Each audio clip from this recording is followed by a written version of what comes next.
इलाहाबाद, अब प्रयागराज, उत्तर प्रदेश का एक ऐसा शहर जो गंगा यमुना के संगम के साथ साथ अनसुलझे रहस्यों का भी गवाह रहा है।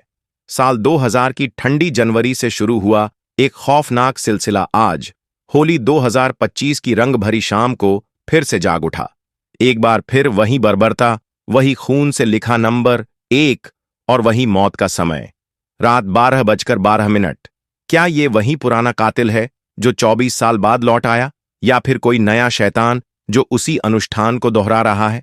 सब कुछ जनवरी 2000 में शुरू हुआ जब इलाहाबाद के बाहरी इलाके में एक खेत में 19 साल की नेहा त्रिपाठी की लाश मिली। उसका शरीर इतना क्षत विक्षत था कि पहचान में 2 दिन लगे। चेहरा डर से जकड़ा हुआ, आंखें खुलीं और शरीर के निजी हिस्सों पर ऐसी बर्बरता कि देखने वालों की रूह कांप गई। सबसे डरावना था उसकी पीठ पर खून से लिखा नंबर 1। अगले महीने दूसरी लाश, फिर तीसरी, और इस तरह कुल 12 लड़कियों की हत्या, सभी 18 से 25 साल की, सभी सरकारी नौकरी की तैयारी के लिए इलाहाबाद आई हुई। हर हत्या में एक पैटर्न, मौत का समय ठीक रात 12:12। कोई चीख, कोई संघर्ष नहीं, न गवाह, न सुराग, न फॉरेंसिक निशान। लाश की जगह कोई सुनसान पुरानी इमारत, बंद स्कूल, जीर्ण शीर्ण अस्पताल या रुका हुआ कारखाना। पीठ पर खून से लिखा नंबर 1, 2, 3, 12। पुलिस ने इसे सीरियल किलर का काम माना। केस की कमान संभाली इंस्पेक्टर योगेश राठी ने। उन्होंने हर पीड़िता की जिंदगी की बारीकी से छानबीन की, दोस्त, कॉल रिकॉर्ड, रिश्तेदार, पुराने झगड़े, लेकिन हर रास्ता अंधे कुएं में खत्म। दिसंबर 2001 में 12वीं हत्या के बाद अचानक कत्ल रुक गए, लेकिन रहस्य और गहरा हो गया जब योगेश राठी रहस्यमयी तरीके से गायब हो गए।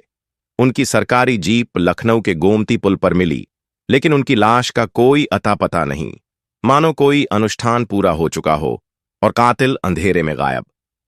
होली 2025, खौफ की वापसी 24 साल बाद। होली की रंग भरी शाम को लखनऊ के बाहरी वीरान खेत में एक और लाश मिली। रिया मिश्रा, 25 साल, यूपीएससी की छात्रा। पुलिस की फाइल देखकर सबके होश उड़ गए। शरीर के निजी हिस्सों पर वही बर्बरता, पीठ पर खून से लिखा 1। मौत का समय रात 12:12। वरिष्ठ अधिकारियों ने तुरंत यूपी एसटीएफ की 10 सदस्यीय टीम गठित की। इस एसटीएफ की टीम में डीसीपी अंजलि राणा, 20 साल का अनुभव, अपराध मनोविज्ञान में माहिर, ठंडे दिमाग और तेज नजर वाली लीडर।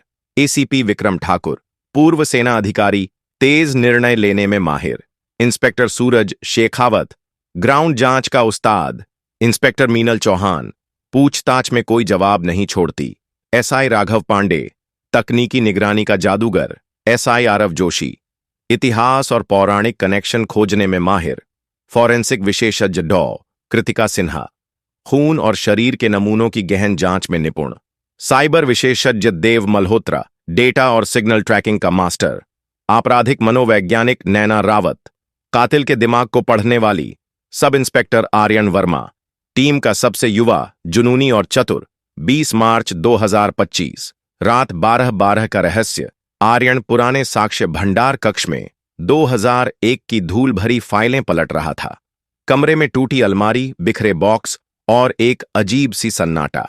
जैसे ही घड़ी ने 12 बजे, आर्यन के पास रखा पुराना वायरलेस वॉकी टॉकी, जिसमें बैटरी तक नहीं थी, अचानक चालू हो गया। उसमें से आई एक कर्कश आवाज, ये सब इंस्पेक्टर योगेश राठी बोल रहा हूं। हमें एक लड़की की लाश मिली है, पुरानी फैक्ट्री में, किसी को तुरंत भेजो। आर्यन का दिल धक से रह गया। उसने तुरंत डीसीपी अंजलि को सूचना दी। पूरी टीम इलाहाबाद की उस पुरानी फैक्ट्री की ओर दौड़ पड़ी। सुबह 3:47 बजे फैक्ट्री को पुलिस ने घेर लिया। अंदर जंग लगे लोहे, टूटी दीवारें और घुप अंधेरा। डीसीपी अंजलि ने टीम को 2 हिस्सों में बांटा।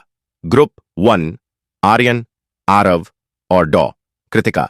ग्रुप 2 सूरज, मीनल और विक्रम।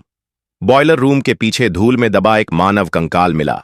डॉ कृतिका ने गौर से देखा और पुष्टि की, यह पुरुष का कंकाल है, उम्र लगभग 30 साल, मौत को 20 साल से ज्यादा हो चुके हैं। आर्यन के चेहरे का रंग उड़ गया। योगेश राठी ने कहा था कि एक लड़की की लाश मिली, लेकिन यहां तो पुरुष का कंकाल। टीम बेस पर लौटी। डॉक्टर कृतिका और देव ने पुराने रिकॉर्ड्स खंगालने शुरू किए।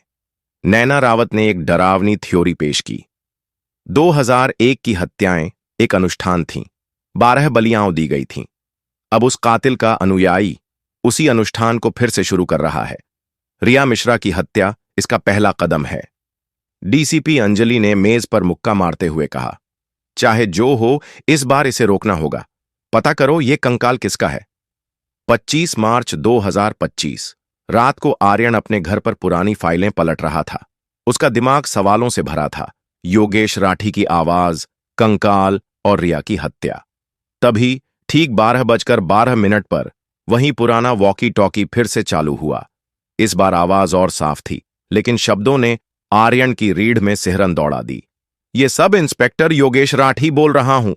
हमें एक लड़की की लाश मिली है, संगम के पास, पुराने रेलवे पुल के नीचे। किसी को तुरंत भेजो। आर्यन ने तुरंत जवाब देने की कोशिश की। ये इलाहाबाद 12 मर्डर केस की बात है ना? ये लाश नेहा की है, संगम के पुराने रेलवे पुल के नीचे। ये कातिल की चौथी विक्टिम है और 5वां मर्डर 28 मार्च को फाफामऊ रेलवे स्टेशन पर हुआ, जो लड डिक्की की लाश सुबह यार्ड रूम के मिली है ना? जवाब नहीं आया। वॉकी टॉकी बंद हो गया। इधर 2000 में इंस्पेक्टर योगेश राठी सदमे में थे। आज 29 फरवरी थी। इसको लेकर 4 मर्डर हो चुके थे। अगला 28 मार्च को फाफामऊ रेलवे स्टेशन पर होने वाला था। क्या कहता है ये टाइम लूप? क्या इंस्पेक्टर योगेश राठी सचमुच मारे नहीं गए, बल्कि समय के जाल में फंस गए हैं? या फिर कोई अज्ञात शक्ति है जो 2000 और 2025 इन दो युगों को एक खौफनाक धागे से बांध रही है? क्या वही कातिल वापस लौटा है, या यह सब किसी नए और भी बड़े अनुष्ठान की शुरुआत है? क्या रिया मिश्रा की हत्या एक अकेला वारदात है, या फिर यह उस रक्त पिपासु अध्याय का दूसरा भाग है जो कभी अधूरा रह गया था? अब फैसला आपका। अगर आपको एक मौका मिले तो आप क्या चुनेंगे?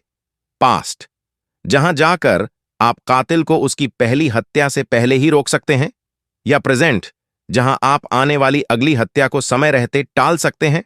कमेंट कीजिए पास्ट या प्रेजेंट, और जरूर बताइए क्यों। इलाहाबाद 12 समय का शिकार का अगला भाग अगले रविवार को आएगा। तैयार रहिए, कत्ल का वक्त फिर करीब है। रात 12:12। अगर आपको विज्ञान, तकनीक, टाइम ट्रैवल और साइबर दुनिया से जुड़ी शानदार कहानियां पसंद हैं और आप और भी रोमांचक वीडियो देखना चाहते हैं, तो हमारे चैनल को अभी सब्सक्राइब करें और बेल आइकन दबाएं ताकि कोई भी नई कहानी आपसे छूट न जाए।